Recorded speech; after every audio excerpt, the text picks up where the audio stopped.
Vous avez dit solidarité? Question. Depuis quelque temps, un texte intitulé « Vous avez dit solidarité » signé de l'abbé Norbert Éric Abécan, secrétaire exécutif national de la Commission épiscopale Justice, Paix et Environnement circule sur la toile. Que dit-il? Je vous livre en intégralité. Là-bas, j'ai vu les pays de l'Europe, unis tels les 5 doigts de la main, soutenant l'Ukraine en danger. J'ai vu qu'ils étaient blancs et noirs ensemble fuyant la mort. Mais seuls les blancs ont eu droit à monter dans le train du salut. Et les noirs donc?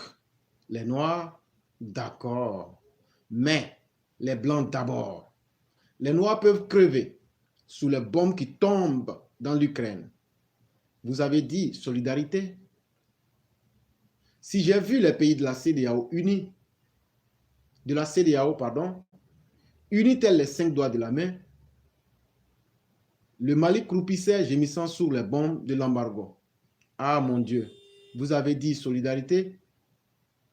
Quand le réveil de l'Afrique de la solidarité vraie et active, loin des discours de propagande et des slogans creux. Oui, ils étaient noirs et blancs ensemble fuyant la mort, mais seuls les blancs ont eu droit à monter dans le train du salut. Mais que les noirs crèvent sous les bombes de l'indifférence et du mépris.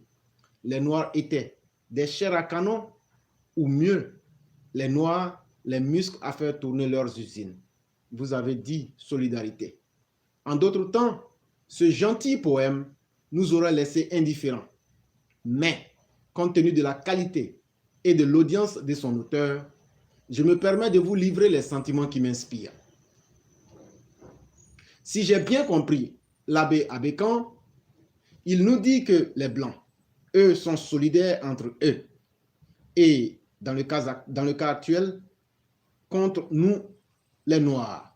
Alors que nous, les Noirs, ne le sommes pas, comme nous le démontrons au Mali.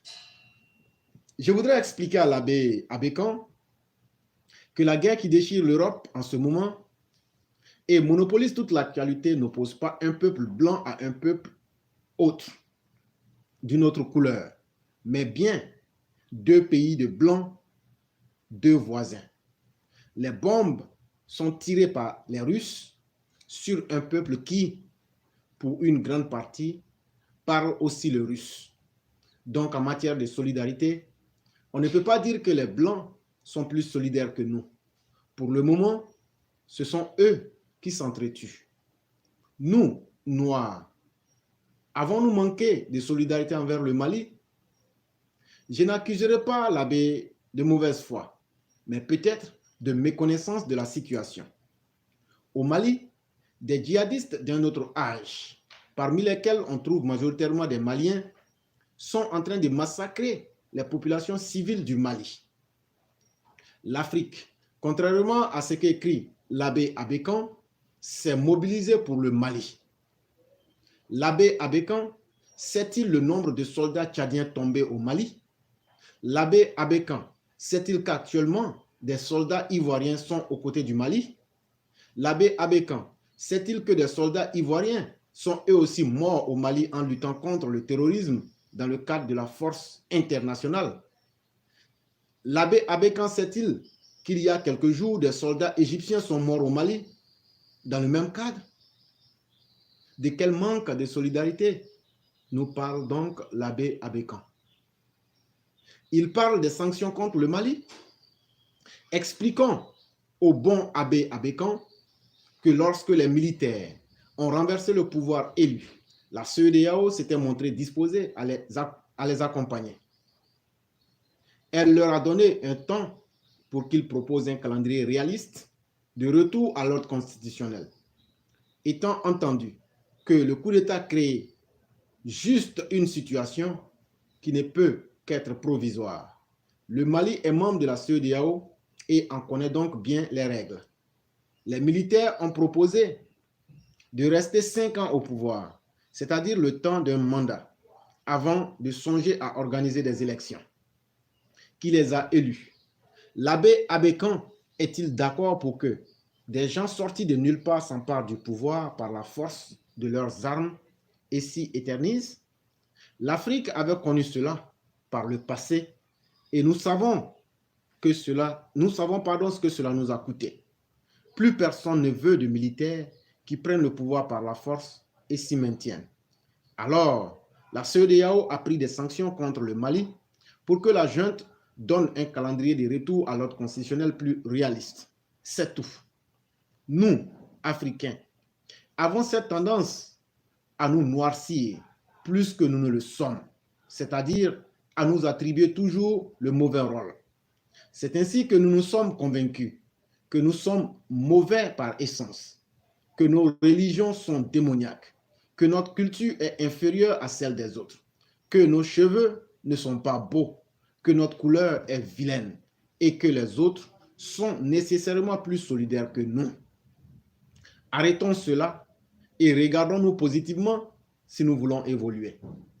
Pour ce qui est du Mali, ils sont nombreux les Africains qui sont en train de verser leur sang en ce moment même pour ce pays. Maintenant, faut-il laisser les militaires dont la compétence à diriger un pays reste encore à démontrer s'accaparer le pouvoir dans un autre pays de la CEDEAO et les regarder faire sans réagir? Les militaires sont au pouvoir au Mali depuis plus d'1 an. Quels résultats ont-ils obtenus sur le plan de la sécurité pour qu'on les laisse faire comme ils veulent? L'abbé Abékan dirait-il que les sanctions prises par les Occidentaux contre la Russie pour contraindre Poutine à arrêter sa sale guerre en Ukraine sont destinées à bombarder le peuple russe par méchanceté? Signé Venance Conan dans Fraternité Matin de ce 11 mars 2022. Et je crois que quand le religieux mal inspiré veut faire dans de la malhonnêteté politique et intellectuelle, voilà qu'il se fait amocher sérieusement par Venance Conan. Et donc, cher abbé Labékan, vous êtes très mal inspiré et malheureusement, vous êtes tombé dans un débat intellectuel qui vous dépasse. Si la mauvaise foi n'est pas le fond même de votre pensée, parce qu'il suffisait juste de vous renseigner du comment et du pourquoi de la situation au Mali et vous auriez fait de tout comprendre. Et donc, aligner quelques vers ou quelques proses ne peut pas forcément donner raison à quelqu'un, surtout quand on s'affuble de la soutane des religieux, mais qu'on a un esprit qui n'est pas sain et qu'on veut distraire et tromper le peuple. Voilà comment on se fait prendre en pleine journée.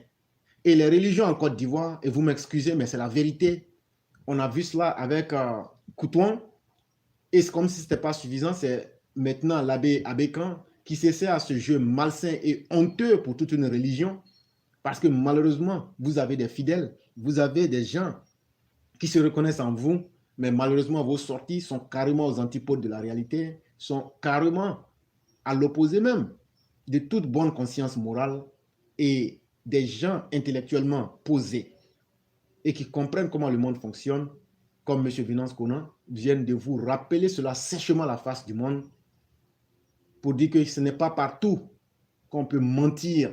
Parce que là, vous êtes en train de mentir au nom de Dieu, parce que vous utilisez votre caution religieuse pour essayer de tromper le peuple, pour donner une fausse impression sur la situation au Mali, et ce n'est pas bon et ce n'est pas juste. Et j'apprécie beaucoup cet article-là qui vient pour vous remettre, pour remettre les heures au pendule, pour que vous essayiez de vous adapter à la réalité de nos peuples africains et à la réalité de notre monde moderne. C'est vraiment important.